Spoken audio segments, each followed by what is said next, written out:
बिस्मिल्लाहिर्रहमानिर्रहीम। शादी की रात मैंने बीवी को सख्ती से कह दिया कि मेरे दोस्तों के सामने ये पर्दे का नाटक न करना। मेरे दोस्त मेरी बीवी से मिलना चाहते हैं। अगले दिन दोस्त ने दावत की तो बीवी ने वहां जाने से साफ इनकार कर दिया। मैंने तलाक की धमकी दी तो वो बोली, मुझे फजर तक मोहलत दें, अल्लाह अपनी कुदरत दिखाएगा, अगर नहीं तो मैं पर्दा छोड़ दूंगी। मैंने रात भर फतह का जश्न मनाया क्योंकि मैं जानता था कि कुछ नहीं होगा। मगर जैसे ही फजर की अजान हुई, मैं अपने कमरे के अंदर दाखिल होने लगा। देखा दरवाजा अंदर से लॉक था। मुझे नए सिरे से गुस्सा आने लगा। पहले ही ऑफिस से अच्छा खासा जलील होकर घर वापस आया था और अब जब आराम करने का वक्त आया था तो बीवी हमेशा की तरह दरवाजा बंद करके बैठी हुई थी। मैंने जोर जोर से दरवाजे पर लात मारी और चिल्लाते हुए कहा, जल्दी से दरवाजा खोलो, मेरी तबीयत ठीक नहीं है। दूसरी तरफ से मुझे कोई भी जवाब मौसूल नहीं हुआ। ये देखकर मेरे गुस्से में मजीद इजाफा हो गया। मैं ऊंची ऊंची आवाज में अपनी मां को पुकारने लगा। वो बड़ी मुश्किल से चलती हुई मेरे पास आई और मुझे डांटते हुए कहने लगी, तुम्हें मैंने कितनी बार कहा है कि कमरे में आकर मुझसे बात कर लिया करो, मेरे घुटनों में बहुत तकलीफ होती है, मुझसे उठा नहीं जाता। मैंने अम्मा को कहा, वो सारी बातें छोड़ें, अपनी बहू का ड्रामा देखें। आज दोबारा से दरवाजा बंद करके बैठ गई है, पता नहीं अंदर क्या करती रहती है। मेरी बात सुनकर अम्मा ने अपना सर हाथों में गिरा दिया और कहने लगी, तुम्हें मैंने कितनी बार बताया है कि ये उसकी इबादत का वक्त होता है, इस वक्त उसे परेशान मत किया करो। मैं चिढ़ गया और कहने लगा, उसे पता होना चाहिए मेरी तबीयत ठीक नहीं है। इससे पहले कि मैं मजीद कुछ कहता, अचानक कमरे का दरवाजा खुला और उसका सफेद खूबसूरत चेहरा मेरी नजरों के सामने आ गया। मगर मुझे उसके चेहरे से बिल्कुल भी मोहब्बत नहीं थी। मुझे उसकी आदतें बहुत जहर लगती थी। वो हद से ज्यादा नेक और परहेजगार बनती थी। मैं जब भी उसके पास थोड़ी देर के लिए बैठ जाता तो वो मुझे नसीहतें करने लगती और दीन की तालीमात देना शुरू कर देती। मुझे ये सब बिल्कुल भी पसंद नहीं था। मैं शुरू से ही अयाश तबीयत का इंसान था और मेरी परवरिश भी एक ऐसे माहौल में हुई थी जहां नमाज रोजे का कोई तस्वुर ही नहीं था। मेरी माँ ने अपनी सारी जिंदगी अयाशी में गुजारी थी। वो अपने जमाने में स्टेज ड्रामे करती थी और अब्बा जान भी छोटे मोटे गुलकार थे। बिलाशुबा उनका कोई बड़ा नाम नहीं था, लेकिन उनकी इन हरकतों की वजह से मुझ पर बहुत बुरा असर पड़ा था। बचपन से ही मुझे गाने बजाने और लड़कियों के चक्कर में पड़ने का बहुत शौक था। अपनी जिंदगी मैंने रंगीनी में गुजारी थी। जब मुझे अम्मा ने बताया कि तुम्हारी बीवी एक परहेजगार औरत है तो मैंने वावेला मचाना शुरू कर दिया। अम्मा को मैंने कहा कि उसके साथ मेरा गुजारा नहीं हो सकता, बेहतर यही है कि अब ये रिश्ता खत्म कर दें। मुझे एक ऐसी औरत चाहिए थी जो कदम कदम पर मेरे साथ चल सके और जो मेरे दोस्तों के सामने भी जाने से शर्माए ना। मैं एक ऐसी सोसाइटी में रहा था जहां पर अपनी बीवियों की नुमाइश करना फख्र की बात समझी जाती थी। जिसकी बीवी जितनी खूबसूरत होती थी उसकी उतनी ही तारीफ की जाती थी। सब दोस्तों में उसकी वाह वाह होती थी। मेरी शादी का दिन था। मैं बहुत ज्यादा पुरजोश था कि चलो मॉडर्न न सही लेकिन खूबसूरत बीवी तो मिली। अब सब लोग इसे देखकर जल जाएंगे और हर तरफ ही मेरी बीवी के चर्चे होंगे। मैं बैठा इन्हीं सोचों में मगन था जब अचानक ही मेरे एक दोस्त ने मुझे झिंझोड़ा और कहने लगा, ये तुमने कौन सी बीबी से शादी कर ली है? उसकी बात सुनकर मैंने बेसाख्ता सर उठाकर देखा तो सामने वो नकाब में थी। इस कदर शदीद गर्मी में भी उसने अपने हाथों पर दस्ताने पहने हुए थे, सिर्फ उसकी आंखें ही नजर आ रही थी। उसने पलकें झुकाई हुई थी। ये देखकर मैं भी अपनी जगह पर उठ खड़ा हुआ। बेयकीनी से अपनी अम्मा के चेहरे की तरफ देखा जहां पर इत्मीनान मौजूद था। यूं लग रहा था जैसे ये सब देखकर उन्हें बहुत खुशी महसूस हो रही हो। मैं तेजी से उनके पास गया और उनके कानों में सरगोशी करते हुए कहने लगा, ये आपने क्या किया है? आपने तो सारी दुनिया के सामने मेरा तमाशा बनाकर रख दिया है। मेरी बात सुनकर अम्मा ने मुझे गुस्से से घूरा और कहने लगी, शुक्र करो तुम्हें पाक बीवी मिल गई है, क्योंकि जिस तरह की तुम्हारी हरकतें थी मुझे तो डर था कि कोई चालबाज औरत ही तुम्हारी जिंदगी में आएगी। अरे मैं अपने रब का जितना भी शुक्र अदा करूं कम है। अम्मा तो जैसे अपनी बहू के खिलाफ कुछ भी सुनने के लिए तैयार ही नहीं थी। तंग आकर मैं दोबारा से अपनी जगह पर जाकर बैठ गया। चूंकि निकाह पहले ही हो चुका था, इस वजह से अब वापसी का कोई भी रास्ता नहीं था। मेरे दोस्त मेरे करीब बैठे मेरे कानों में सरगोशी कर रहे थे और मेरा मजाक बना रहे थे। सबसे ज्यादा गुस्सा तो मुझे उस वक्त आया जब मैंने डीजे को गाने बजाने के लिए कहा तो लड़की का बाप उठकर खड़ा हुआ और कहने लगा, इस शादी में गाने बजाने वाला काम नहीं हो सकता। अगर आपके कानों को ज्यादा मसला हो रहा है तो आपके लिए नाते चला देंगे। उसने दो टोक अंदाज में बात की थी। उसने जरा भी इस बात का लिहाज नहीं किया था कि मैं उसका दामाद हूं। ये सुनकर तो मेरे पांव पर लगी और सर पर बुझी थी। अम्मा भी मुझे कहने लगी, क्या हो गया है? क्यों छोटी छोटी बातों का असर ले रहे हो? हर चीज नजरअंदाज कर दो, सब कुछ बिल्कुल ठीक हो जाएगा। रात के वक्त मुझे मेरे दोस्त छेड़ रहे थे। कोई कह रहा था तुमने एक मौलानी से शादी कर ली है, तो कोई कह रहा था तुमने तो एक बीबी जी से शादी कर ली है, अब तुम उसके साथ जिंदगी कैसे गुजारोगे? तुम्हारी जिंदगी तो बहुत मुश्किल हो जाएगी, वो तो तुम पर रोब जमाएगी और तुम्हें दीन की तालीम देती रहेगी। उस वक्त मैं ज़माने जहालत में था। मुझे इस तरह की बातें सुनकर शर्मिंदगी महसूस होती थी। कुछ ही अरसे के बाद जब मुझ पर हकीकत आश्कार हुई तो उसके बाद मैं सुधर गया, लेकिन वो वक्त मेरे लिए बहुत मुश्किल था। मुझे लग रहा था कि वो वाकई ठीक कह रहे हैं, अब तो मेरे लिए जिंदगी गुजारना ही मुश्किल हो जाएगा। अचानक एक दोस्त मुझे कहने लगा, तुमने तो कहा था कि तुम्हारी बीवी बहुत खूबसूरत है, कहीं वो काली बदसूरत तो नहीं है? इसी वजह से तुमसे अपना चेहरा छुपाया हुआ था। मैंने गुस्से से उसके चेहरे की तरफ देखा और उसे कहा, जब मैं तुम्हें उससे मिलवाऊंगा तब तुम्हारा मुंह हैरत से खुले का खुला रह जाएगा। तुम सोच भी नहीं सकते कि वो किस कदर हसीन औरत है। ये सारी बातें मैंने अपनी माँ के मुंह से सुनी थी। हकीकत में तो मैंने भी आज तक उसे देखा ही नहीं था। तकरीबन रात के 3 बजे मैं फारिग हुआ और अपने कमरे में चला गया। जैसे ही अंदर दाखिल हुआ, सामने का मंजर देखकर एक लम्हे के लिए मेरा दिल धड़का। वो मेरे कमरे में जाए नमाज बिछाए खुशू खुजू से नमाज पढ़ रही थी। उसे आसपास की कोई होश ही नहीं थी। जब मैं उसके करीब जाकर खड़ा हुआ तो ये देखकर मैं हैरान रह गया कि वो जोरों शोर से रो रही थी। मैं नहीं जानता था कि उसे क्या हुआ है। हजारों तरह के वहम मेरे दिमाग में गर्दिश करने लगे। सबसे पहली गलतफहमी जो कि मेरे दिल में आई थी वो यही थी कि हो सकता है ये लड़की किसी और से मोहब्बत करती हो, लेकिन मेरे साथ शादी हो जाने की वजह से रो रही हो। मैंने उसके कंधे पर हाथ रखा और उसके वजूद को करंट लगा। वो तेजी से पीछे की तरफ हटी। मुझे अब गुस्सा आने लगा था। वो मेरी बीवी थी, इसके बावजूद भी वो मेरे साथ गैरों जैसा सलूक कर रही थी। मैंने गुस्से से उसकी बाजू पकड़ी और उसे झटकते हुए कहा, यह क्या तरीका है? मैं कोई पराया मर्द नहीं हूं जो मुझसे दूर भाग रही हो, और ना ही मैं तुम्हें जबरदस्ती अपने साथ लाया हूं। सब लोगों के सामने तुमसे निकाह किया था, उसके बाद तुम्हारे घर वालों की मर्जी से रुखसती हुई है। खबरदार जो दोबारा कभी मेरे साथ इस तरह का सलूक किया। मेरा दिमाग एकदम ही गुस्से से घूम गया था। मुझे उसका यह अंदाज बिल्कुल भी पसंद नहीं आया था। वो शर्मिंदा नजर आने लगी थी और मुझे कहने लगी, माफ कर दे, गलती हो गई है, मैं अपने ख्यालों में गुम थी, इसी वजह से खौफजदा हो गई। अब की बार मैं हंसने लगा था और उसे कहने लगा, अगर तुम्हें किसी और से मोहब्बत थी तो क्या जरूरत थी मुझसे निकाह करने की? एक तो तुमने अपनी जिंदगी बर्बाद की, उसके साथ साथ मेरी जिंदगी को भी किसी काबिल नहीं छोड़ा। वो बेयकीनी से मेरे चेहरे की तरफ देखने लगी और कहने लगी, आपको किसने कहा कि मैं किसी और से मोहब्बत करती थी? माजी में मेरा सामना कभी किसी मर्द से नहीं हुआ। आप मेरी जिंदगी में आने वाले पहले इंसान हैं। मैंने हाथ उठाकर उसे खामोश रहने का इशारा किया और उससे कहा, यह बात तो हर लड़की ही कहती है। अब मैं इन बातों पर यकीन नहीं करता।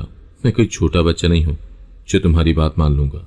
जैसा आजकल का दौर है, ये यकीन करना मुश्किल है कि किसी लड़की का माजी में चक्कर न रहा हो। मैं उस वक्त इंतहाई बेदर्दी से उसके किरदार पर वार कर रहा था, इस बात से बिल्कुल अनजान होकर कि वो एक पाकदामन लड़की है। अब की बार उसने अपने कानों पर हाथ रख लिए। मुझे लग रहा था कि ये ड्रामा कर रही है। मैंने उसे कुछ भी नहीं कहा और खामोशी से फ्रेश होने के लिए वॉशरूम में चला गया। जब बाहर आया तो वो वहीं बिस्तर पर ही बैठी हुई थी। मुझे देखकर उठ खड़ी हुई और मेरे पास आते हुए कहने लगी, आज आपने मुझसे ये बात कर दी है, लेकिन दोबारा कभी भी इस तरह की बात ना कीजिएगा, क्योंकि आप मेरे माजी के बारे में कुछ भी नहीं जानते। बगैर किसी चीज का इल्म रखे आप बोले चले जा रहे हैं। मैं अपने किरदार पर दोबारा आपको उंगली उठाने की इजाजत नहीं दूंगी। उसने दो टोक अंदाज में ये बात कही थी। मैंने भी हाथ जलाकर उसकी बात टाल दी। सुबह मेरी आंख उसकी आवाज पर खुली। मैंने देखा वो करीब ही खड़ी थी और जोर जोर से मेरा कंधा हिला रही थी। मुझे कहने लगी, जल्दी से उठकर नमाज पढ़ लें, फजर का वक्त निकला चला जा रहा है। मुझे नमाज पढ़े न जाने कितने साल गुजर गए थे। अब तो मुझे याद ही नहीं था कि आखिरी बार मैंने कब नमाज पढ़ी थी। मैंने उसका हाथ झटका और गुस्से से कहा, मुझे सोने दो, मेरी तबीयत ठीक नहीं है। वो दोबारा से मुझे उठाने लगी और कहने लगी, नमाज के मामले में किसी भी किस्म का कोई बहाना नहीं चलता, आपको नमाज पढ़नी ही होगी। वो मेरी कोई भी बात सुनने के लिए तैयार ही नहीं थी। मैं एक ऐसा इंसान था जो हमेशा अपनी मर्जी के मुताबिक जिंदगी गुजारता था।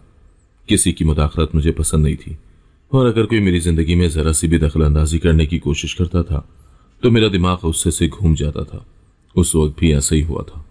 मेरा पारा हाई हो गया। मैं अपने बिस्तर पर उठ बैठा और गुस्से से उसका चेहरा दबोचते हुए कहा, खबरदार जो दोबारा कभी तुमने मेरी इजाजत के बगैर मुझे उठाने की कोशिश की। जब मैं तुम्हें एक बार कह रहा हूं कि मुझे सोने दो, तो इसका साफ मतलब यह है कि मैं दोबारा तुम्हारी ये मनहूस आवाज नहीं सुनना चाहता। और ये तबलीग किसी और घर में जाकर करो। मुझे तब्दील करने की तुम्हें कोई भी जरूरत नहीं है। मैं जैसा हूं वैसा ही रहूंगा। ये कहकर मैंने उसे पीछे की तरफ धक्का दिया। वो जमीन पर गिर पड़ी। उसका सर जोर से जमीन से टकराया था और आवाज अच्छी खासी थी। मुझे अंदाजा हो गया था कि उसे तकलीफ पहुंची है, मगर मुझे उसकी किसी भी तकलीफ से कोई फर्क नहीं पड़ता था। मैं दोबारा दूसरी करवट लेकर सो गया था। 15 मिनट ही गुजरे थे कि मुझे रोने की आवाज सुनाई देने लगी। वो सिसकियां ले लेकर रो रही थी। मैंने अपने कानों में उंगलियां दी, मगर इसके बावजूद भी आवाज मुझे मुसलसल आ रही थी। मैं बेजारियत से उठ बैठा और उसके सामने हाथ जोड़ते हुए कहा, खुदा का वास्ता है बीबी, मुझ पर रहम करो, मुझे सोने दो, क्योंकि जिस दिन मेरी नींद पूरी नहीं होती उस दिन मुझे बहुत गुस्सा आता है। कहीं ऐसा ना हो कि मैं दोबारा से तुम्हें तकलीफ पहुंचा दूं। उसने जख्मी नजरों से मेरे चेहरे की तरफ देखा और मुझे कहने लगी, अगर आप शादी करने के काबिल नहीं थे तो क्यों आपने मेरी जिंदगी बर्बाद की? अब की बार तो मेरा दिल किया कि उसको उठाकर किसी और जगह पर फेंक दूं, जहां से उसकी वापसी ये मुमकिन ना हो। वो मुझे एक नाकारा इंसान कह रही थी। मैं वैसे भी उल्टे दिमाग का मालिक शख्स था। सीधी बात का भी हमेशा उल्टा ही मतलब निकालता था।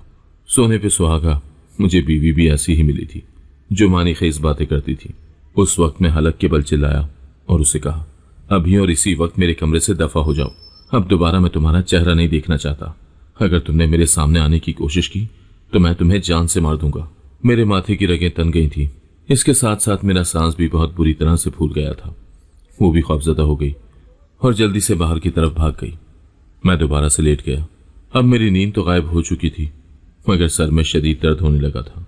मैं काफी देर तक सोने की कोशिश करता रहा और फिर थक कर उठ गया। फ्रेश होने के बाद मैं दोबारा से घर से बाहर निकल गया। मेरे अब्बा जान ने मरने से पहले अच्छी खासी दौलत छोड़ी थी। इसके साथ साथ अम्मा ने भी जमा पूंजी रखी हुई थी। अब्बा की दौलत से तो मैंने एक छोटा सा कारोबार शुरू कर दिया था और आजकल मैं उसी को बढ़ाने के चक्करों में लगा हुआ था। मुझ पर मेरे रब का बहुत करम था। जिस काम में भी हाथ डालता था वो तकमील तक पहुंच जाता था। अगर मैं ये कहता कि मैं मिट्टी में हाथ डालता तो वो सोना बन जाती, तो इसमें कुछ भी गलत ना होगा। मेरी अम्मा ने अपनी जिंदगी के 50 साल अय्याशी में ही गुजारे थे। हर तरह का फैशन किया था, मर्दों के साथ दोस्तियां रखी थी और इसके अलावा घूमी फिरी थी। मगर जैसे ही उन्होंने मेरी शादी की उसके बाद वो तब्दील हो गई। उन्होंने अब घर के अंदर रहना शुरू कर दिया था। मैं हर वक्त उनके हाथ में तस्बीह देखता था या फिर उन्हें जाए नमाज पर बैठा हुआ देखता था। मैं उनका मजाक बनाता तो वो फीके से अंदाज में मुस्कुरा देती और मुझे कहती, तुम्हारे मजाक बनाने से मुझे कोई भी फर्क नहीं पड़ता। मैं तो अपने रब की शुक्रगुजार हूं जिसने मुझे हिदायत दे दी है। अगर मुझे इस उम्र में भी हिदायत ना मिलती तो शायद मेरा अंजाम बहुत बुरा होता। उसके बाद वो मेरी बीवी का नाम लेती और उसकी तारीफें करना शुरू कर देती कि वो बहुत ही अच्छी और नेक बच्ची है, जो सारा वक्त ही अपने रब की इबादत में लगी रहती है। अम्मा मुझे बताती थी कि मेरी बीवी हर वक्त ही जाए नमाज पर बैठी रोती रहती थी। ये सब सुनकर भी मेरे दिमाग में अजीब ख्याल जन्म लेने लगे। मैं यही सोचता था कि इसने अपनी जिंदगी में कोई बहुत ही बड़ा गुनाह किया हुआ है, जिसको बख्शवाने के लिए अब वो दिन रात रोती रहती है। मैंने एक बार उससे इस बारे में पूछने की कोशिश की तो उसने मेरी बात टाल दी। खैर, मुझे भी उसके वजूद से दिलचस्पी नहीं थी। चंद दिन मजीद गुजरे तो मेरा सामना अपनी क्लास फेलो से हुआ, जो किसी जमाने में मुझ पर लट्टू थी और वह आज भी मुझे उसी तरह से पसंद करती थी। मगर उसकी बदकिस्मती ये थी कि उसकी शादी हो चुकी थी। अब वो पहले की तरह अपनी मोहब्बत का इजहार तो नहीं कर सकती थी, लेकिन फिर भी बातों ही बातों में वो अक्सर मुझे अपने घर आने का भी कहती थी। मगर मुझे उससे कोई खास लगाव नहीं था। मैं उन लोगों की तरफ मुतवज्जह नहीं होता था जो लोग मुझ पर तवज्जो देते थे, बल्कि मैं उन लोगों पर फिदा होता था जो लोग मुझे नजरअंदाज करते थे। वो मुझे बाजार में मिली थी। कहने लगी, सुना है तुम्हारी शादी हो गई है और बहुत ही नेक बीबी से हुई है। एहसन मुझे कह रहा था कि वो बदसूरत है, इसी वजह से तुम उसे सबसे छुपा कर फिर रहे हो। एहसन का नाम सुनकर मैंने गुस्से से दांत पीसे और उसे कहा, ऐसा कुछ भी नहीं है। तुम बहुत अच्छी तरह से जानती हो कि वो इंसान मुझसे कितना चलता है। वो बर्दाश्त ही नहीं कर सकता कि मैं खुश रहूं। अच्छा, अगर ऐसी बात है तो फिर मुझे दिखाओ ना अपनी बीवी की तस्वीर, मैं भी तो देखूं कि वो कितनी प्यारी है। उसकी बात सुनकर मैं एकदम ही खामोश हो गया। मेरे पास अपनी बीवी की एक तस्वीर भी मौजूद नहीं थी। जब मैंने उसे बताया तो वो हंसने लगी और कहने लगी, मैं मान ही नहीं सकती। उसके बाद उसने मुझे हंसते हुए कहा, मैं तुम्हारी दोस्त रही हूं तकरीबन 3 सालों तक, और इस दौरान हर रोज ही तुम मेरी तस्वीरें बनाते थे। हम दोनों की एक साथ न जाने कितनी तस्वीरें हैं। ये कैसे हो सकता है कि तुमने अपनी बीवी की कोई तस्वीर न बनाई हो? यकीनन वो मेरी इस आदत से बहुत अच्छी तरह से वाकिफ थी। मैं अपना सर खुजाने लगा। अब मैं उसे क्या बताता कि मुझे अपनी बीवी से बहुत चिढ़ है और उसे देखकर ही मुझे गुस्सा आने लगता है। ये सारी बातें उसके सामने करके मैं अपने दोस्तों को मजाक बनाने का मौका नहीं देना चाहता था। मैंने उसे हंसते हुए कहा, दरअसल मेरी बीवी बहुत शर्मीली है और वो इस तरह के काम नहीं करती। तुम मेरे साथ मेरे घर चलो, मैं अपनी बीवी से तुम्हारी मुलाकात करवाता हूँ। वो भी मेरे साथ चलने के लिए तैयार हो गई। थोड़ी देर के बाद मैं उसे लेकर घर के अंदर दाखिल हुआ। मैंने देखा कि कोई भी मौजूद नहीं था। मैं हैरान रह गया और सोचने लगा कि सब लोग कहाँ पर चले गए हैं। अपने कमरे में कोई ना मिला तो अम्मा के कमरे में चला गया।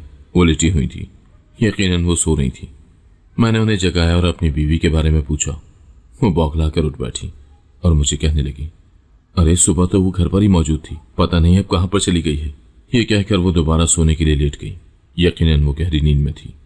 सोनिया अजीब सी नजरों से मेरे चेहरे की तरफ देखने लगी और मुझे कहने लगी, तुम तो कहते थे कि वो तुम्हारी हर बात सुनती है, तुम्हारी इजाजत के बगैर वो कोई काम नहीं करती, लेकिन तुम्हारी अम्मा तो अब कुछ और ही बता रही है। मैंने अपना सर अपने हाथ पर मारा और उससे कहा, हो मुझे याद आया, उसने मुझे बताया था कि वो अपनी माँ के घर जाएगी, मगर मैं भूल गया। चलो कोई बात नहीं, चंद दिनों के बाद मैं अपने सारे दोस्तों की दावत रखूंगा, तो तुम भी वहीं पर चली आना। मैंने बड़ी मुश्किल से उसे टालकर वहां से भेजा था और अब अंदर ही अंदर मुझे अपनी बीवी पर बहुत गुस्सा आ रहा था। मेरा बस नहीं चल रहा था कि मैं उसका हशर नशर कर दूं। न जाने वो मेरी नाक के नीचे क्या करती फिर रही थी। जब अम्मा सोकर उठी तो मैं तेजी से उनके पास गया और उन्हें कहा, आपको अपनी बहू की कुछ खबर भी है कि वो कहाँ पर आवारागर्दियां करती फिर रही है? अम्मा ने अपने कानों को हाथ लगाया और मुझे कहने लगी, कुछ तो खुदा का खौफ करो।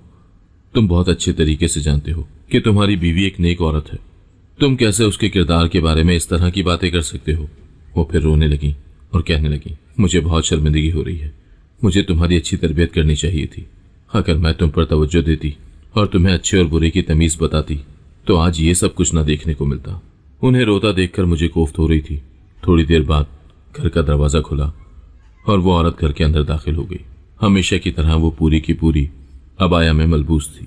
उसे देखकर मैं गुस्से से उसकी तरफ गया और उसका बाजू पकड़कर उसे झटकते हुए कहा, तुम मेरी इजाजत के बगैर कहाँ गई हुई थी?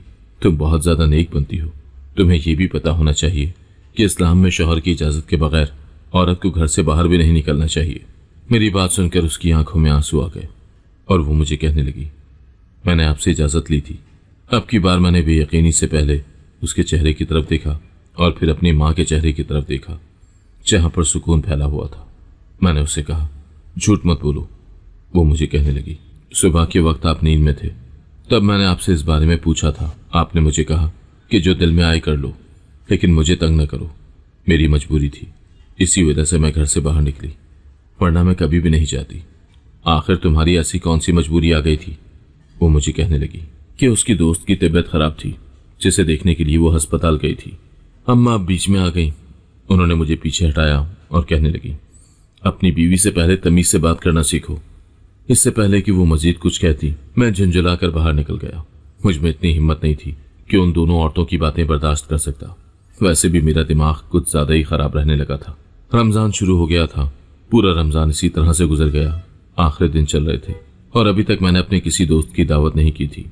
वो मुझसे बार बार इफ्तारी करवाने की बात कर रहे थे। जब मैं अपनी बीवी से कहता तो वो बड़े मजे से कह देती कि उन्हें होटल में खाना खिला दे। असल मकसद तो उसे अपने दोस्तों से मिलवाना था, मगर वो मेरे काबू में ही नहीं आ रही थी। रात का वक्त था। मैं अपने कमरे में लेटा किताब पढ़ रहा था जब अचानक ही मेरा मोबाइल बजा। मैंने देखा कि मेरे एक दोस्त का मैसेज था। मेरे लबों पर मुस्कुराहट फैल गई। ये मेरे बचपन का दोस्त था जो पिछले कुछ अरसे से अमेरिका में रिहाइश पसीर था। उसने मुझे बताया कि वो पाकिस्तान वापस आ चुका है और अब मुझसे मिलना चाहता है।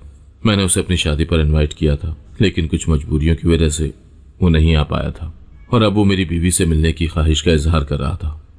मैंने उसे दावत दी थी और कहा, तुम अगले ही दिन मेरे घर चले आओ।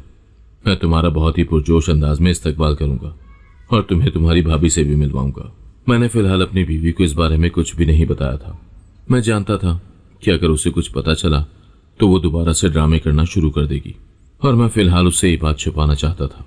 वो अभी तक वॉशरूम में थी। तकरीबन 1 घंटा गुजर चुका था। अब मुझे फिक्र होने लगी थी। मैंने उसे पुकारा तो उसकी आहिस्ता आवाज सुनाई दी। जब वो बाहर निकली तो काफी परेशान नजर आ रही थी। उससे परेशानी की वजह पूछी तो वो मेरी बात टाल गई और जायनमाज उठाकर बाहर निकल गई। एक लम्हे के लिए मेरे दिल में आया कि मैं उसे सरमद के बारे में बता ही देता हूँ ताकि ये खुद को ज़हनी तौर पर तैयार कर ले, मगर अगले ही लम्हे मुझे उसके नखरे याद आने लगे। जब भी मैं उससे अपने किसी दोस्त का जिक्र करता था तो वो बुरे बुरे मुंह बनाती थी, जैसे कहना चाह रही हो कि उसे इस सब में ज़रा सी भी दिलचस्पी नहीं है, जबकि मैंने अपने लिए इस जैसी लड़की को बीवी के रूप में हरगिज़ नहीं सोचा था। मैं तो ऐसी लड़की से शादी करना चाहता था जो हर जगह पर मेरे साथ जाए। 2 दिन पहले ही मेरा एक दोस्त अपनी बीवी के साथ नॉर्दर्न एरिया की सैर के लिए निकल गया। उससे मिलने के लिए मैं उसके घर गया था और जब मैंने उसकी बीवी को देखा तो चंद लम्हों के लिए मैं देखता ही रह गया। वो बिलाशुबा हुस्न का मुजस्मा थी। उस वक्त वो वेस्टर्न लिबास में मलबूस थी, जिससे उसका हुस्न मजीद नुमाया हो गया था। मेरा दोस्त मुझे फख्र से कहने लगा, तुम्हें मैंने कहा था ना कि मेरी बीवी बहुत खूबसूरत है। बिलाशुबा, इसमें कोई शक नहीं है। बेसाख्ता मेरे मुंह से ही निकला। मेरी उसकी बीवी के साथ अच्छी खासी बातचीत थी और हमारा हंसी मजाक भी था, मगर आज से पहले मैंने उसे इस तरह के लिबास में देखा नहीं था। इसी वजह से मुझे थोड़ी सी हैरानगी हो रही थी। जब मेरा दोस्त वहां से गया तो वो मेरी तरफ मुतवज्जह हो गई और मुझे कहने लगी, भाई, मैं देख सकती हूँ कि तुम बहुत ज्यादा परेशान हो। अगर तुम मुझे अपनी परेशानी बताना चाहो तो बता सकते हो, मैं वो दूर कर दूंगी। तुम मुझ पर भरोसा कर सकते हो। मैं तो जैसे इंतजार कर रहा था कि कोई इंसान मेरे दुख के बारे में पूछे, और सामने खड़ी शख्सियत भी मेरी पसंदीदा शख्सियत थी। मैंने उससे कहा, मैं तुम्हें सब कुछ बता दूंगा, लेकिन डर है कि तुम अपने शौहर से इस बात का तस्करा न करो। उसने कानों को हाथ लगाया और कहने लगी, मेरी तौबा। मैंने उससे कहा, जैसे कि तुम्हें पता है मेरी शादी हो चुकी है, लेकिन मेरी बीवी बिल्कुल भी तुम लोगों जैसी नहीं है। वो सारा वक्त ही कमरे में बंद रहती है और अपने आप को लपेट कर रखती है, जैसे अगर किसी ने उसे देख लिया तो कयामत आ जाएगी। तुम्हें तो पता ही है कि मुझे इस तरह की लड़कियां बिल्कुल भी पसंद नहीं है। मुझे मॉडर्न लड़कियां अच्छी लगती हैं, मगर अम्मा ने फिर इस सब के बावजूद भी उसके साथ मेरा रिश्ता तय कर दिया। अब मैं ना तो उसे अपने साथ कहीं घूमने के लिए लेकर जा सकता हूँ और ना ही घर में सुकून का सांस ले सकता हूँ। जब भी मैं थोड़ी देर के लिए बैठता हूँ तो वो मुझे दीन की तबलीग देना शुरू कर देती है। इस सब से मुझे बहुत कोफ्त होती है। मैंने अपने दिल का हाल खोलकर उसके सामने रख दिया। वो चंद लम्हों के लिए खामोश हो गई और फिर पुरस्कार अंदाज में कहने लगी, आपको इसके बारे में पता है कि बाज़ औक़ात चीज़ें जैसी नजर आती हैं वैसी होती नहीं है। उसकी बात सुनकर मैंने हैरत से उसके चेहरे की तरफ देखा और उससे कहा, तुम मुझसे साफ अल्फाज में बात करो, मुझे इस तरह तुम्हारी बात समझ में नहीं आ रही। वो कहने लगी, न जाने क्यों तुम्हारी बातें सुनकर मुझे लगता है कि तुम्हारी बीवी नेक होने का ड्रामा कर रही है। वो माजी में कोई बहुत बड़ा गुनाह कर चुकी है, जिसे छुपाने के लिए अब वो ये सब करती फिर रही है। मैं तो पहले से ही अपनी बीवी से बहुत बदजन था। उस औरत की बातें सुनकर मुझे वाकई सब कुछ सच लगने लगा था। मैंने उससे कहा, अब मैं इस सब से कैसे पर्दा हटाऊं? तो वो मुझे कहने लगी, तुम्हें पर्दा हटाने की जरूरत ही नहीं है। तुम बस उसे अपनी जिंदगी में एडजस्ट करने की कोशिश करो, क्योंकि कोई इंसान लंबे अरसे तक ड्रामा नहीं कर सकता। तुम बार बार उसे अपनी मर्जी के काम करने के लिए मजबूर करोगे तो वो मजबूर हो ही जाएगी। उससे बातें करने के बाद मैं उसके घर से बाहर निकल गया। न जाने क्यों मुझे उसकी बातें सच्ची नहीं लग रही थी। मैंने अपनी बीवी के साथ काफी वक्त गुजारा था। मुझे बिल्कुल भी नहीं लगता था कि वो ड्रामा कर रही है। अब मेरा दिमाग सोच सोच कर थक चुका था। हजारों तरह के ख्यालात थे जो गर्दिश कर रहे थे। अगले ही दिन मेरे घर में मेरा दोस्त आ गया। उस वक्त मेरी बीवी किचन में ही मौजूद थी, जबकि मैं घर के पिछले हिस्से में पौधों को पानी दे रहा था। मुझे अचानक ही अपनी बीवी की चीख की आवाज सुनाई दी। मैं बहुत बुरी तरह से घबरा गया। मैं भागता हुआ घर के अंदर गया तो सामने का मंजर देखकर मुझे लगा कि मेरे कदमों के नीचे से जमीन निकल गई है। मेरा दोस्त उस वक्त बेहोश जमीन पर गिरा हुआ था। करीब ही मेरी बीवी ऊंची ऊंची आवाज में चिल्ला रही थी। मुझे देखकर वो तेजी से भागती हुई मेरे पास आई और अपना सर मेरे सीने पर रखकर फूट फूट कर रोते हुए कहने लगी, ये पता नहीं कौन है जो घर के अंदर दाखिल हो गया था। और इसके साथ ही उसने अपने कंधे पर हाथ रखा और मुझे कहने लगी, उसने मुझे यहाँ पर हाथ लगाने की कोशिश की थी। उसने मुझे यहाँ पर हाथ लगाने की कोशिश की थी। उसके आंसू तेजी से उसकी आंखों से बह रहे थे, जो उसकी आंखों को नशीला बना रहे थे। अगर मैं यूं ही उसे देखता रहता तो पल भर में ही उसका दीवाना हो जाता। अम्मी की आवाज सुनकर मैं जल्दी से होश की दुनिया में वापस आया। वो भी बेयकीनी से फर्श पर गिरे हुए इंसान को देख रही थी। उन्होंने अपना सर दोनों हाथों में गिरा दिया और मेरी बीवी को कहने लगी, ये तुमने क्या कर दिया है? तुम्हें अंदाजा भी है कि ये कौन है? जब हमने उसे बताया कि ये ना सिर्फ मेरा दोस्त है बल्कि उसके साथ साथ अम्मा उसे अपना बेटा भी मानती है, तो वो चंद लम्हों के लिए हैरान और परेशान रह गई। उसके बाद वो माजरत करते हुए कहने लगी, मुझे अंदाजा नहीं था, और जिस तरह का रवैया इन्होंने रखा था, इनके साथ यही सुलूक होना चाहिए था। मैंने गुस्से से उसके चेहरे की तरफ देखा और उससे कहा, कौन सा इसने तुम्हें इस्तेमाल कर लिया था? इसने सिर्फ और सिर्फ तुम्हें हाथ ही लगाया था ना। मैं नहीं जानता था कि उस वक्त मैं कितने सख्त अल्फाज का चुनाव कर रहा हूं। मेरे मुंह में जो आ रहा था मैं बोले चले जा रहा था। अम्मा ने जल्दी से मेरे कंधे पर हाथ रखा और मुझे डांटते हुए कहने लगी, ये तुम किस तरह की जबान इस्तेमाल कर रहे हो? मैंने उनके सामने हाथ जोड़े और उन्हें कह दिया, खबरदार जो मुझे कुछ भी समझाने की कोशिश की, और इस औरत को भी साफ साफ समझा दे कि कल कुछ दोस्त मेरे घर दावत के लिए आ रहे हैं। अगर ये उनके सामने सच संवर कर नहीं गई तो मैं खड़े खड़े इसे वहीं पर तलाक दे दूंगा। पहले मैं उन्हें अपने घर बुलाने का इरादा रखता था, लेकिन फिर मेरे एक दोस्त ने मुझे कॉल की और कहने लगा कि तुम तो दावत नहीं करोगे, मैं तुम सबकी दावत करता हूँ, अपनी बीवी को लेकर जरूर आना। शाम के वक्त जब मैं घर में दाखिल हुआ तो अम्मी पहले से ही सहन में बैठी हुई थी। उन्होंने अपना सर दोनों हाथों में गिराया हुआ था। मुझे देखकर वो तेजी से मेरे पास आई और मुझे कहने लगी, तुमने अपनी बीवी के साथ क्या किया है? तुम्हें बिल्कुल भी अंदाजा नहीं है कि तुमने उसे कितनी तकलीफ पहुंचाई है। मैंने अम्मा को पीछे हटाया और गुस्से से कहा, मैंने उसे किसी भी किस्म की तकलीफ नहीं पहुंचाई। मुझे जो ठीक लगा मैंने वही किया है, और अब वैसे भी वो मेरी ख्वाहिश पूरा कर रही है। हर औरत पर फर्ज है कि वो अपने शौहर को खुश करे, और मेरी खुशी इसी में है। मैं अपने कमरे में जाने लगा था कि अम्मा ने दोबारा से मेरा बाजू पकड़ा। उनकी आंखों में आंसू थे। उन्होंने जोर जोर से नफी में सर हिलाया, जैसे मुझे कहना चाह रही हूं कि उसके साथ ये ज्यादती ना करो, मगर मैंने भी हमेशा की तरह सब कुछ ही नजरअंदाज किया। जब मैं अपने कमरे में गया तो देखा वो हमेशा की तरह जायनमाज बिछाए बैठी फूट फूट कर रो रही थी। मैं उसके करीब ही जाकर बैठ गया। जब वो दुआ पढ़कर फारिग हुई तो मुझे देखकर वो एक लम्हे के लिए चौंक गई और फिर तेजी से चलती हुई मेरे पास आई और मुझे कहने लगी, मेरे साथ इस तरह का सलूक ना करें। मैंने अपनी सारी जिंदगी पाकीज़गी में गुजार दी है। मुझे अब ऐसा गुनाह करने पर मजबूर ना करें जिससे हमेशा मैं खौफ खाती हूँ। कुछ तो अल्लाह से डरें। अल्लाह ताला की लाठी बहुत बेआवाज है, कहीं ऐसा ना हो कि आप जलील और रुस्वा हो जाएं। मैंने गुस्से से उसका बाजू पकड़ा और उसे डांटते हुए कहा, अभी और इसी वक्त अपनी बकवास बंद करो। मुझे उसकी बद्दुआओं से एकदम ही खौफ महसूस होने लगा था। उसने जब मेरे चेहरे पर खौफ के तासुरात दिखे तो अजीब से अंदाज में मुस्कुराने लगी और कहने लगी, यकीनन आप भी अपने रब से डरते हैं। उसके बाद वो हंसी और बोली, मैं तो समझी थी कि आप अपने रब को भूल ही चुके हैं। आपके मेरा सर शदीद दुखने लगा था। मैंने उससे कहा, फजूल ड्रामे लगाना बंद करो, क्योंकि जो बात मैं तुम्हें कह रहा हूं वो कोई बहुत बड़ी बात नहीं है। उसने मेरी आंखों में देखा और कहने लगी, इसी वजह से ही बहुत सी औरतें जहन्नुम में मौजूद होंगी, और न सिर्फ वो अकेली जाएंगी बल्कि उसके साथ साथ वो अपने शौहरों को भी लेकर जाएंगी। मेरे दिल में अचानक ही वहशत भर गई थी।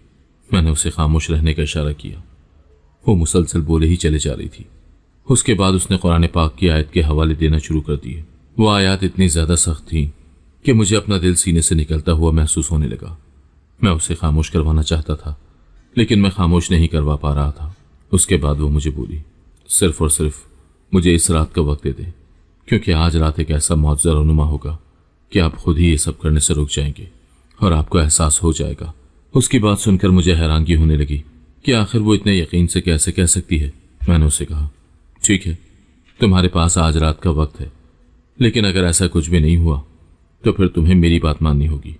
एक बात जो मैंने बहुत शिद्दत से नोट की थी वो ये थी कि अब मेरे दिल की हालत काफी हद तक बदल गई थी। रात जब इशा का वक्त हुआ तो वो मेरे पास आई और मेरा हाथ पकड़ते हुए कहने लगी, मैं आपकी हर तरह की बात मानने के लिए तैयार हो जाऊंगी। मैं आपके सामने कोई शर्त भी नहीं रखूंगी। न ही पहले कभी मैंने आपसे किसी बात के लिए कोई जिद की है। सिर्फ आज के दिन के लिए मेरी बात मान लें। मैं उस वक्त खामोशी से उसके चेहरे की तरफ देख रहा था। मैं नहीं जानता था कि वो क्या कहने वाली है। उसने मुझे कहा कि आप मेरे साथ चलकर नमाज पढ़ें और फिर थोड़ी देर के लिए बैठकर इबादत करें। उसकी बात सुनकर मैं जोर जोर से हंसने लगा। मैंने उसे कहा, मुझे नमाज पढ़े हुए न जाने कितना लंबा अरसा गुजर गया है, अब तो मैं ये भी भूल चुका हूं कि कैसे पढ़ते हैं। वो मुस्कुराने लगी और कहने लगी, कोई बात नहीं, मैं आपको सिखा दूंगी। उसने मुझसे जिद की और मैं ना चाहते हुए भी उसकी बात मानने के लिए राजी हो गया। मुझे लग रहा था कि एक अनजानी कुव्वत है जो मुझे ये सब करने पर मजबूर कर रही है। उसके बाद काफी देर तक वो मेरे साथ ही बैठी रही और मुझे मुख्तलिफ वाकयात पढ़कर सुनाती रही। मैं दिल ही दिल में उस पर हंस रहा था और सोच रहा था कि इसे लग रहा है कि मैं ये सारे वाकयात सुनकर सीधा हो जाऊंगा। जब वो वहां से उठकर जाने लगी तो उससे पहले उसने मुझे कहा था, अब मुझे यकीन है कि अल्लाह ताला मुझे मायूस नहीं करेंगे। मैंने आज अल्लाह ताला से सिर्फ एक ही दुआ मांगी है और वो थी आपकी हिदायत। अगर आपको हिदायत मिल जाती है तो मैं समझती हूँ कि मैं इस दुनिया में भी कामयाब हो गई हूँ और आखिरत में भी कामयाब हो गई हूँ।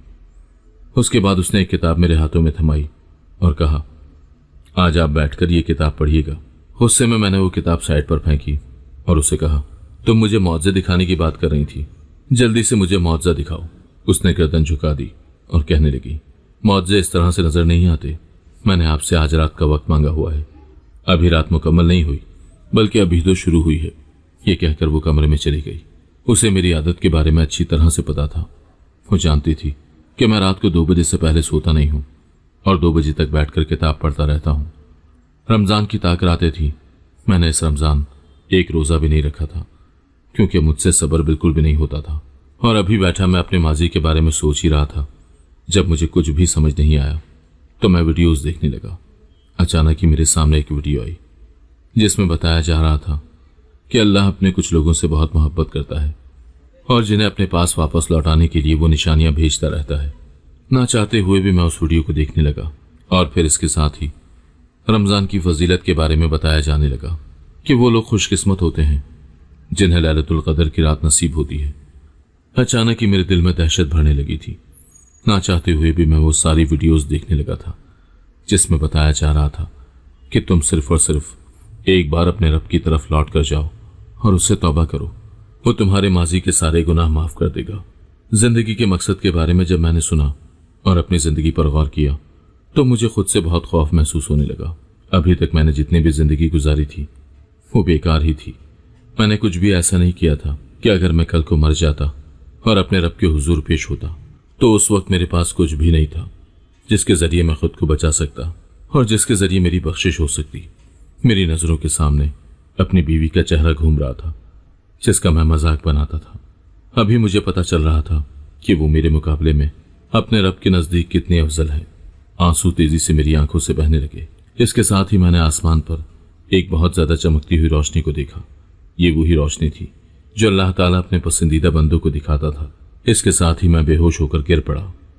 सुबह जब मुझे होश आया तो मैं बुखार में तप रहा था। मेरी आंखों से तेजी से आंसू बह रहे थे और मैं अपने रब से मुसलसल माफिया मांग रहा था। मेरी हालत देखकर मेरी बीवी परेशान हो गई। वो तेजी से मेरे पास आई। उसने मेरे माथे पर हाथ रखा था। मैंने आज उसके हाथों को नहीं झटका था। आज मैंने उसके साथ बुरा सलूक नहीं किया था। मैंने अपना सर उसके कंधे पर रखा और बच्चों की तरह रोते हुए कहने लगा, मैंने अपने रब को हमेशा नाराज किया है, लेकिन इसके बावजूद भी मेरा रब मुझसे बहुत मोहब्बत करता है। मैं अपने किए पर बहुत ज्यादा शर्मिंदा हूं। मुझे समझ नहीं आ रही कि मैं क्या करूं। उसने मुझे तसल्ली दी और कहा, आपको खुश होना चाहिए कि अल्लाह ताला ने आपको हिदायत दे दी है। मुझे इस बात पर खुशी हो रही है कि मेरे रब ने मेरा भरम रख लिया है। और जहां तक अपने रब को राजी करने का सवाल है तो ये बहुत ही आसान काम है। आप बस अल्लाह ताला के बनाए हुए अहकामात के मुताबिक अपनी जिंदगी गुजारना शुरू कर दें और अल्लाह ताला की बनाई हुई हुदूद को क्रॉस न करें। सब कुछ ही बिल्कुल ठीक हो जाएगा। आप देखेंगे कि थोड़े ही अरसे में आपकी जिंदगी पुरसुकून हो जाएगी और हर तरह की बेचैनी खत्म हो जाएगी। मेरी बीवी ने मुझे इमाम मस्जिद के पास भेज दिया और मुझे कहा, आपके दिल में जो भी सवाल है आप खुलकर उनसे पूछ लीजिएगा। आपको हिचकिचाने की जरूरत नहीं है। मैंने जब उसे कहा, मुझे डर है वो मेरा मजाक ना बनाए, तो वो कहने लगी, फिक्र मत करें, वो मेरा भाई है। मैंने आपके बारे में उससे बात कर ली है। मैंने हैरानगी से उसके चेहरे की तरफ देखा और उससे कहा, तुमने मुझे कभी इस बारे में बताया नहीं। तो वो फीके से अंदाज में हंसने लगी और मुझे कहने लगी, मैंने आपको बताने की कोशिश की थी, लेकिन लगता था कि आपको मेरी जिंदगी में कोई दिलचस्पी नहीं है। खैर, इन बातों को छोड़िए और अब अपने आने वाली जिंदगी को दुरुस्त कीजिए। शाम के वक्त मेरे दोस्त ने मुझे कॉल की और मेरी बीवी के बारे में दोबारा से पूछा। अब की बार मेरा दिमाग गुस्से से घूम गया था। मैंने उसे साफ अल्फाज में कह दिया, खबरदार, जो तुमने दोबारा कभी भी मेरी बीवी का नाम लेने की भी कोशिश की, अब मैं उसके खिलाफ कोई भी गलत बात नहीं सुनूंगा। माजी में मैंने अपनी जिंदगी जैसी भी गुजारी हो, मैं उस पर बहुत ज्यादा शर्मिंदा हूं और मुझे इस बात पर अब फख्र महसूस होता है कि मेरी बीवी पर्दे वाली है। कम से कम वो दूसरे मर्दों के सामने जाकर अपनी नुमाइश नहीं करती। उसने अपने आप को सिर्फ मेरे लिए बचा कर रखा हुआ है। पहले मैं इस बात को नहीं समझता था, लेकिन अब मुझे एहसास हो गया है कि वो मेरी आंखों की ठंडक है और मेरे लिए जन्नत में दाखिल होने का सबब भी है। मैं अपनी माँ का भी बहुत ज़्यादा एहतराम करने लगा था। उनका मैं हद से ज़्यादा ख्याल रखने लगा था। वो हमेशा मुझे देखकर मुस्कुराती और मेरी तारीफें करते हुए थकती न थी। मेरी बीवी भी पुरसुकून रहने लगी थी, क्योंकि अब मैं उसे पहले की तरह जहनी तकलीफ नहीं देता था। मैं उसका बहुत ख्याल रखता था। वो पहले मेरे साथ बाहर जाते हुए घबराती थी, क्योंकि मैं उसे अजीब व गरीब कपड़े पहनने के लिए कहता था और उसे अपने दोस्तों से मिलवाने के लिए जिद करता था। मगर अब वो अबाया में मेरे साथ जाती थी। मैं ना सिर्फ उसे शॉपिंग करवाता था, बल्कि इसके साथ उसे घुमाने के लिए भी लेकर जाता था। सब कुछ हम लोग कर रहे थे, लेकिन अल्लाह ताला की हुदूद के अंदर रहकर कर रहे थे। पूरे शहर में यह खबर जंगल की आग की तरह फैल गई कि मेरे एक दोस्त की बीवी की तस्वीरें इंटरनेट पर चढ़ा दी गई थी। उसमें कसूर भी सिर्फ और सिर्फ मेरे दोस्त का था, क्योंकि वो हर किसी को अपनी बीवी की तस्वीरें भेजकर तारीफें वसूल करता था। चूंकि वो एक मॉडर्न सोसाइटी थी और उसमें ये सब कुछ मामूली समझा जाता था, मैं ये सोच रहा था कि वो बहुत ज्यादा शर्मिंदा हुआ होगा, मगर ऐसा नहीं था। वो तो खुश हो रहा था कि उसकी बीवी मशहूर हो गई है। पहले जो चीजें मुझे खुशी और तस्कीन पहुंचाती थी, अब उन्हीं चीजों से मुझे कोफ्त होने लगी थी। अब मेरा सुकून सिर्फ और सिर्फ रब की याद में और अपनों के साथ मंसूब था। पहले जो वक्त मैं दोस्तों के साथ जाया करता था, अब वही वक्त मैं अपने खानदान को देने लगा था। 1 साल के बाद अल्लाह ताला ने मुझे चांद सी बेटी से नवाजा। मैंने फैसला किया था कि इसकी तरबियत दीन इस्लाम के अहकामात के मुताबिक करूंगा। आमीन। अगर आपको आज की कहानी पसंद आई है तो वीडियो को जरूर लाइक कीजिएगा और अपने दोस्तों के साथ भी शेयर कीजिएगा। और हाँ, अगर आपने अभी तक हमारा चैनल सब्सक्राइब नहीं किया तो जरूर सब्सक्राइब करें। मिलते हैं कल एक नई और दिलचस्प कहानी के साथ। अल्लाह हाफिज।